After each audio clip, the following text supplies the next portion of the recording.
పేదలకు జరుగుతున్న అన్యాయంపై తిరుగుబాటు జెండా ఎగురవేసిన ధీరవనిత మల్లు స్వరాజ్యమని మంత్రి సీతక్క కొనియాడారు.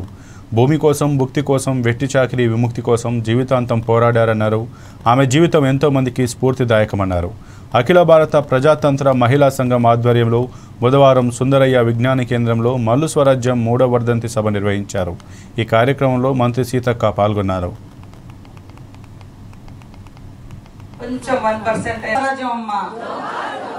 ఈరోజు మరి ఎంతో భావోద్వేగమైనటువంటి రోజుగా విమలక్క పాట పాడుతున్నప్పుడు కానీ, మరి రంగన్న మాట్లాడుతున్నప్పుడు కానీ ఆ యొక్క భావోద్వేగాన్ని అంటే భావోద్వేగం వచ్చేసింది. ఎందుకంటే ఆ మాటలు, ఆ చరిత్ర అంతా మమ్మల్ని మేము చూసుకున్నట్టుగా కూడా కొంచెం అందులో 100% కాకుండా కొంచెం 1% అయినా మమ్మల్ని మేము చూసుకున్నట్టుగా వేదిక మీద ఉన్న వాళ్ళందరికీ ఆ భావన వచ్చింది. పోరాటము, త్యాగము ఈ రోజులలో ఒక చరిత్రలో మిగిలిపోతున్నాయి తప్ప ఈ జనరేషన్ లో ఎవరు అలాంటి పోరాటానికి, అలాంటి త్యాగానికి ముందుకొచ్చే పరిస్థితి లేదు.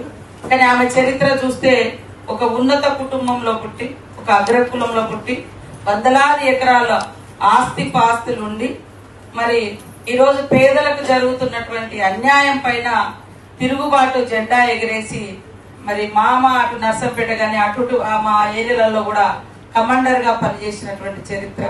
వారి చరిత్రనంతా కూడా మేము ఉద్యమాలలో ఉన్నప్పుడు మరి ఎంతో చదువుకొని స్ఫూర్తి పొందడం జరిగింది. వారి యొక్క జీవితాన్ని చదివి మమ్మల్ని మేము కూడా చక్కదిద్దుకోవడానికి ఒక సరైన పందాలో, అంటే సరైనటువంటి విధంగా జనంతో మమేకం కావడానికి కూడా ఆ రోజులలో మాకు కూడా ఎంతో స్ఫూర్తిని ఇచ్చినటువంటి పోరాట యోధురాలు మన మల్లు స్వరాజ్యం అమ్మగారు. అదే విధంగా అటు దళ కమాండర్ గా పనిచేసింది.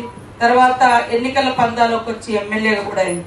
చూస్తే నా లైఫ్ కూడా అలానే సాగింది. ఇప్పుడు నేను కూడా అంటే మా చిన్నతనం నుంచి అడవులలోకి వెళ్ళి ఒక ఆదివాసీ బిడ్డగా మరి అక్కడ పోరాటాల్లో పాల్గొని, అప్పుడంతా మాకు విమలక్క, సంధ్యక్క అందరూ